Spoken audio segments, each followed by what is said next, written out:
It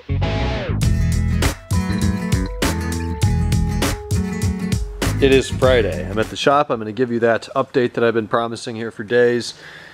These things are headed out. We got 2 chassis braces going to a great return customer in the Woodlands, Texas. This is a HVAC control panel that's headed to Ohio. This package to Ohio costs more than this 9-pound package to Texas. That's how messed up the shipping industry is. That's the device that I keep dropping subtle hints to. So we'll get to that. This is car number 3. This is CF93578. It's a April of 2003 E39 M5 with every single option minus PDC. It does not have park distance control. We've got sunshades, split folds. What are the other options? It has the phone. It had side airbags. I don't know. It has every option. I always forget. There's like 4 options and I forget what they are. So it's a extended leather sport car. This is 05 SW. So it's the black ostrich leather. Or is it? Because this is not textured ostrich leather. But this is, and this is, and this is, and this is, and this is. And it's the same thing on the passenger side. So the bottom cushions have been replaced with a different type of leather, and it's not this type of leather. Now, it doesn't match exactly, but it's a really nice leather. Honestly, it's very smooth. It was installed pretty well. It's soft, feels high quality, but it isn't right. So, fortunately, that hurts the value of the seats. This one has pretty bad seat twist. Stick the key in and give it a turn. I think we're still connected. So as you can see, only that one side twists. And there's somebody going, yes, do a video. Yeah, I'm going to. Let me get to it. It's going to take some time to pull these things out. Also has seat twist on this bottom part. How do I raise? That's working. Maybe this one doesn't. It's missing a button here. So, oh yeah, there it is. So when you lower the back part of the seat, only the outside of it's lowering. So that's going to take some time to take that apart and figure it out. And, no, the headrest does work. Thought it didn't. The headrest works fine. So that's a weird thing. It has 142,000 miles on it. Obviously it was in a pretty damn bad front end accident. The frame rails are trashed. That one works in our advantage to pull the engine out. This one does not. It's buckled and bent, totally dicked. That went into a guardrail or a light pole or something, so that's mangled. It's got style 37 wheels on it that are kind of chrome. I've peeled the plastidip off. Came off really easily. This one I haven't obviously peeled the plastidip off. We've got the trunk pretty well taken apart. This one I took the dip off, and this one I have not yet. So obviously I don't have a good hood, I don't have fenders, I don't have headlights, I don't have a front bumper, I don't have a core support, a radiator, any of that. Windshield's busted, that's where somebody's head went. So wear your seatbelts, kids, because that's what happens if you don't. Now, the bummer is, you know, this car was not very well photographed, and all I could tell in a picture was that it had kind of black wheels, and I could see like this much of it. And I thought, well, there's a chance they're dipped 65s. You know, that's the best case. So we get the car here, they're 37s that are dipped. The plastidip comes off really easily. Well, I looked up the previous owner, and I saw a picture of the car directly after the accident, and it had black style 65s on it.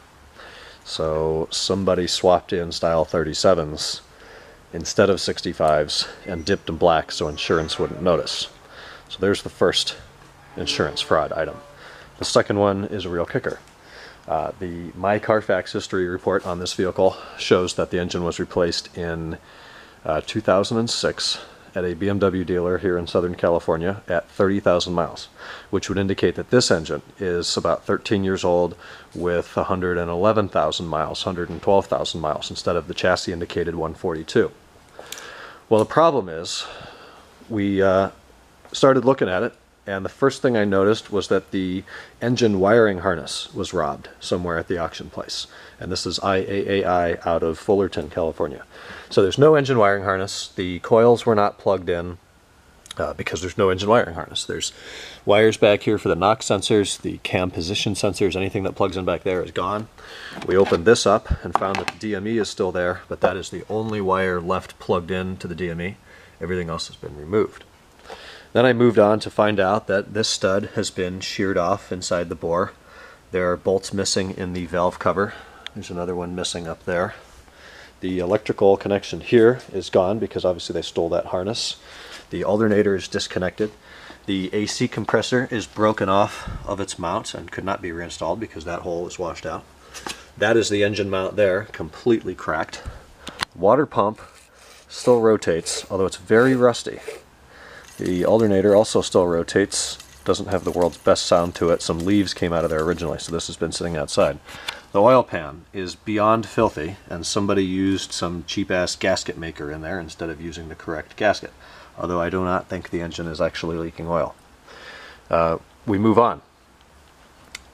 This is the wire harness for the Vanos board with 4 solenoids in it. All of the bolts are there and there's a wire sticking out of it. We come over here. We're missing a center bolt.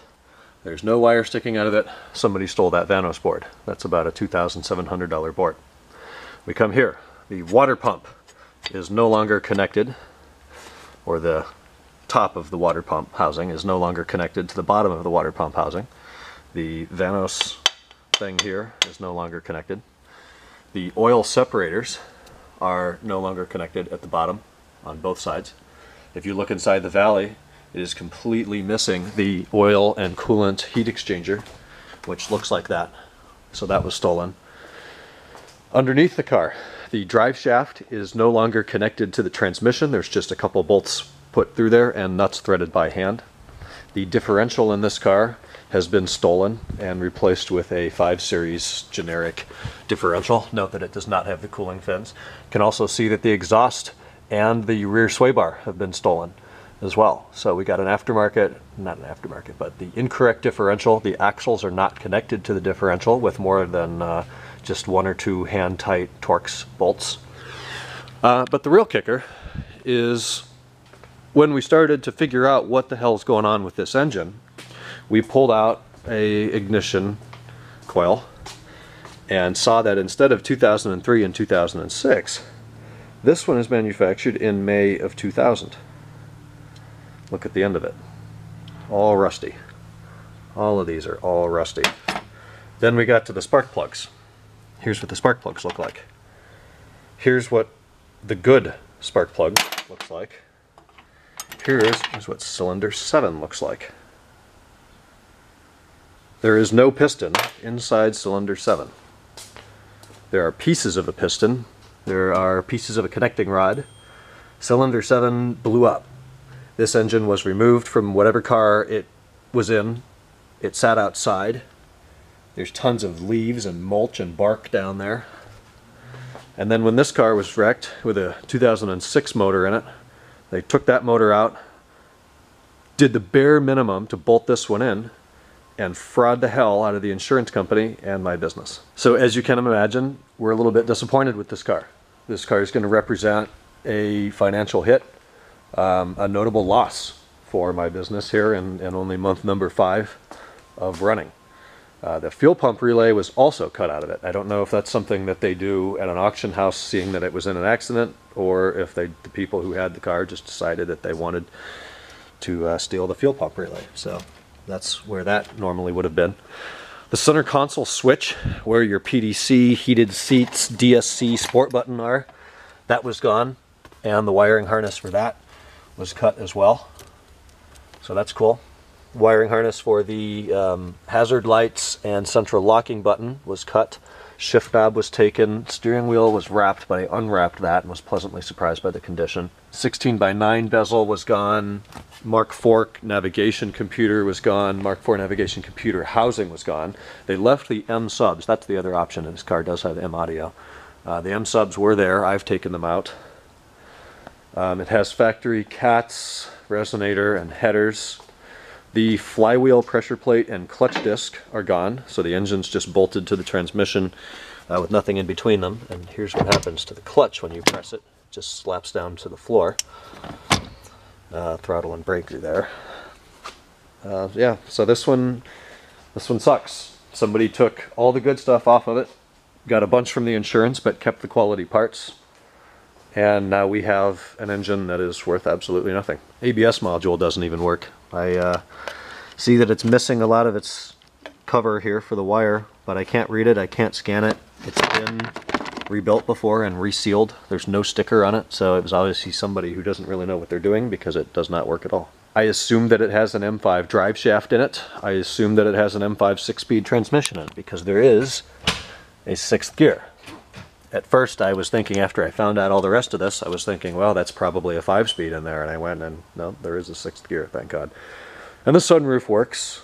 Oh, the dead pedal was gone too. This is the dead pedal we got. That's out of the standard 5 series. The M5 door sills were gone. Somebody really knew what they were doing to be able to fraud the insurance company like this. I mean, the Plastidip came off the Style 37s really easily, so they were done a matter of days or weeks ago to make them look like the Style 65s. So in recap, as you can imagine, we win an auction, kind of paid middle top dollar for a late 2003 nearly fully optioned car that had dealer service its whole life, a younger than chassis engine, a Southern California car with comparatively low miles, and this is what we get. So it's just kind of a very disappointing day.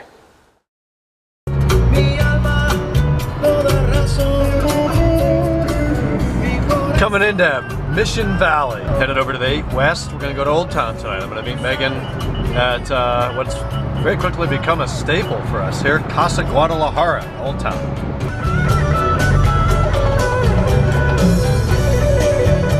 Normally not big on spots in between cars, but look how wide this is.